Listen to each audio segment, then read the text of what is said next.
മാന്യപ്രേക്ഷകർക്ക് എൻ്റെ പ്രണാമം.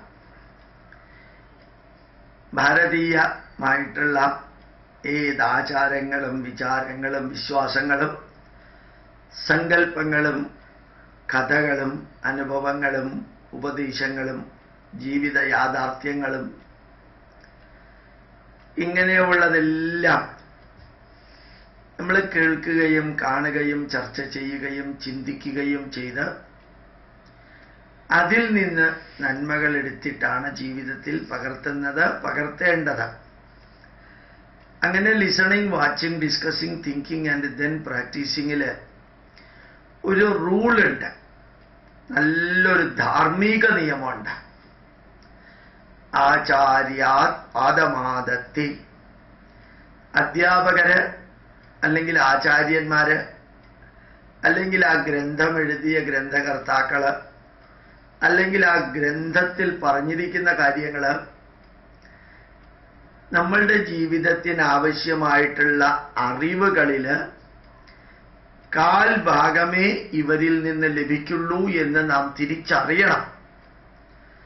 ആചാര്യനിൽ നിന്ന് അല്ലെങ്കിൽ പണ്ഡിതന്മാരിൽ നിന്ന് അല്ലെങ്കിൽ ഗ്രന്ഥങ്ങളിൽ നിന്ന്, കോളേജിൽ നിന്ന്, സ്കൂളിൽ നിന്ന് പാദമാദത്തെ കാൽഭാഗമേ ലഭിക്കുള്ളൂ എന്ന ഒരർത്ഥം. മറ്റൊരർത്ഥം കാൽഭാഗമേ എടുക്കാവൂ എന്ന. ആചാര്യനോ ഗുരുവായതുകൊണ്ട് അവര് പറഞ്ഞത് മുഴുവനും ജീവിതത്തിൽ പകർത്തണം, അങ്ങനെയില്ല. ഗുരുവിനെ അന്ധമായിട്ട് വിശ്വസിച്ച് ആരാധിക്കണം, അങ്ങനെയും നമ്മൾ പറഞ്ഞിട്ടില്ല. വ്യക്തികളുടെ അഭിപ്രായം പറഞ്ഞിട്ടുണ്ടാവും, ഗ്രന്ഥങ്ങളിലും പഴയ ആചാര്യന്മാരും പറഞ്ഞിട്ടില്ല. ആചാര്യാത് പാദമാദത്തെ. പാദം ശിഷ്യസ്വമേധയാ. കാൽഭാഗം ആ സ്റ്റുഡന്റ് തന്നെത്താനെ ഉണ്ടാക്കാൻ ശ്രമിക്കണം. കാൽഭാഗം ആ വ്യക്തിയിൽ നിന്ന് തന്നെത്താനെ ഉണ്ടാവേണ്ടതാണ്. പാദം കാൽഭാഗം, ശിഷ്യ സ്റ്റുഡന്റ്, സ്വമേധയാ തന്നെത്താനെ. മൂന്നാമത്തെ കാൽഭാഗം പാദം സബ്രഹ്മചാരിഭ്യ.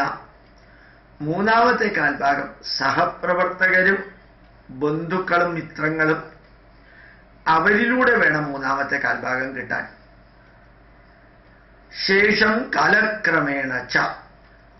മൂന്നാമത്തെ കാൽഭാഗം കാലക്രമത്തില്, മുമ്പോട്ടുള്ള പ്രയാണത്തില് listening, watching, discussing and thinking. പുതിയ പുതിയ കാര്യങ്ങൾ കേൾക്കാം, പുതിയ പുതിയ കാര്യങ്ങൾ കാണാം, പുതിയത് ചർച്ച ചെയ്തിട്ട് ചിന്തിച്ചിട്ട് അതിലെ നന്മകൾ എടുക്കാം. ഈ ശേഷം കാലക്രമേണ ച എന്ന് പറയുന്ന കാലക്രമത്തില് നമ്മളിലേക്ക് വന്നു ചേരേണ്ട അറിവുകൾ, നമ്മൾ എടുക്കേണ്ട അറിവ് addition, deletion, modification and correction വരുത്തിയിട്ട് വേണം ചെയ്യാൻ. അഡീഷനും ഡെലീഷനും മോഡിഫിക്കേഷനും കറക്ഷനും വരുത്തിയിട്ട് വേണം ചെയ്യാൻ. അല്ലെങ്കിൽ ശരിക്ക് നമ്മൾ സ്റ്റാഗ്നന്റ് ആയിപ്പോവും. 2000 വർഷങ്ങൾക്ക് മുമ്പ് എഴുതിയ പുസ്തകത്തിലുള്ളത് അതേപോലെ ജീവിതത്തിൽ പകർത്തിയെന്ന് വിചാരിക്കാം. 1300 വർഷങ്ങൾക്ക് മുമ്പുള്ള പുസ്തകത്തിൽ എഴുതിയത് അതേപോലെ പകർത്തിയെന്ന് വിചാരിക്കാം.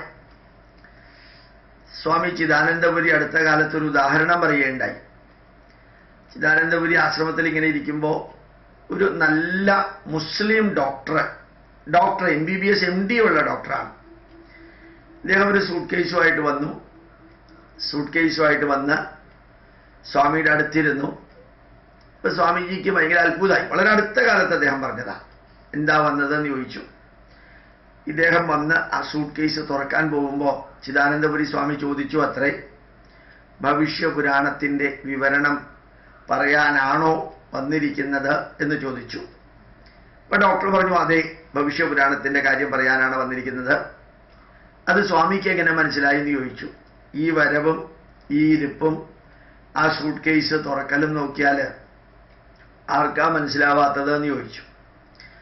എന്നിട്ട് തിരിച്ച് പറഞ്ഞു, ഈ ഡോക്ടർ തിരിച്ചു പറഞ്ഞു, അങ്ങനെ ഭവിഷ്യപുരാണത്തിലെ പ്രവാചകന്റെ വരവിനെ കുറിച്ച് പറയുന്നുണ്ടല്ലോ, അത് സ്വാമി അംഗീകരിക്കുന്നുണ്ടോ?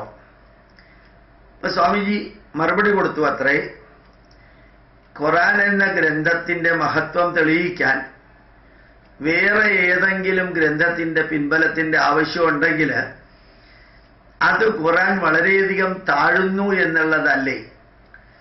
ഈ വരികളും എടുത്തുകൊണ്ട് നടക്കുന്നവരുടെ മനസ്സ് അവര് ഫോളോ ചെയ്യുന്ന ഗ്രന്ഥത്തിന് മറ്റ് ഗ്രന്ഥങ്ങളുടെ സപ്പോർട്ട് ഉണ്ടെങ്കിലേ നിലനിൽക്കുള്ളൂ എന്ന രീതിയിൽ ഇതും കൊണ്ട് നടക്കുന്നത് എന്തിനാണ് എന്ന ഒരു പോയിന്റ്.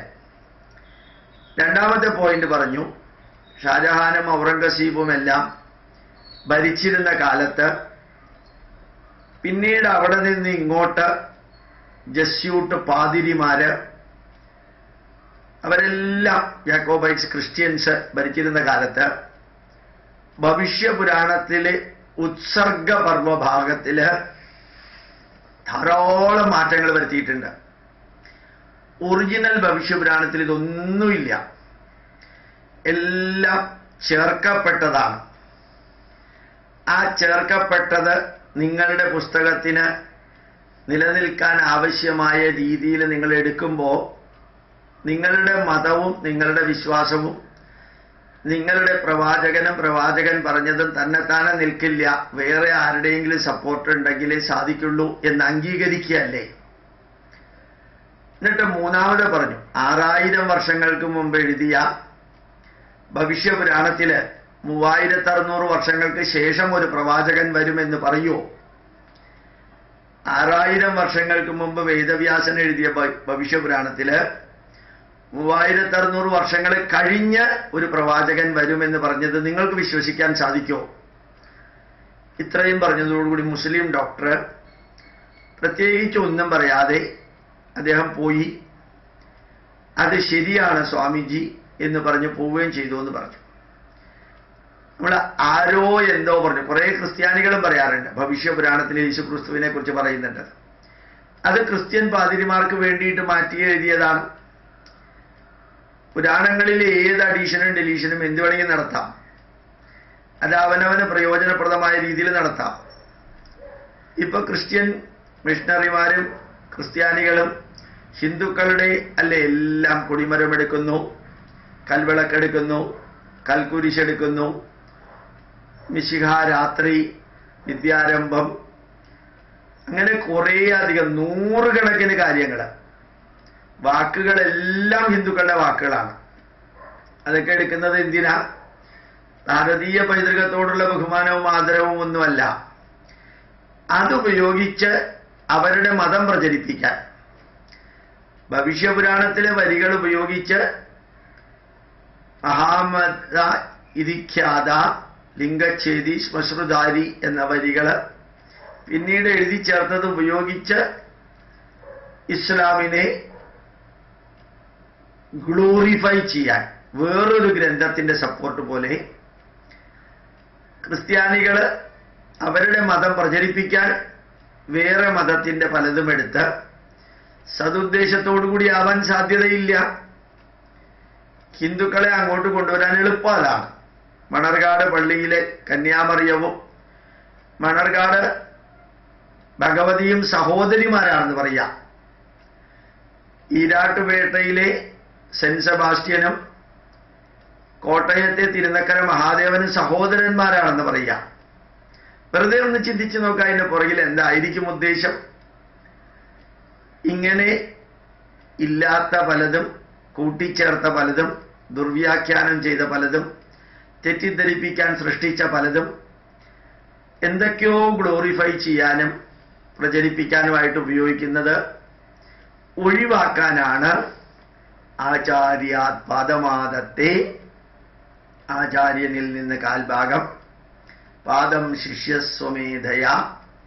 നമ്മളുടെ intellectual capacity, rational thinking, logical analysis മറ്റൊരാളുടെ മുമ്പിൽ സറണ്ടർ ചെയ്യാതെ പാദം സബ്രഹ്മചാരിഭ്യ നല്ല അറിവുള്ള സഹപ്രവർത്തകരുമായിട്ട് ചർച്ച ചെയ്ത് ശേഷം കാലക്രമേണ ച അവസാനത്തെ കാൽഭാഗം കാലക്രമത്തില് ബുദ്ധിക്കും യുക്തിക്കും ശാസ്ത്രത്തിന് നിരക്കുന്നത് addition, deletion, modification and correction വരുത്തിയിട്ട് സ്വീകരിക്കാൻ പറഞ്ഞിരിക്കുന്നത്. ഇത് ഇന്നത്തെ സന്ദേശം. പ്രണാമം, നമസ്കാരം.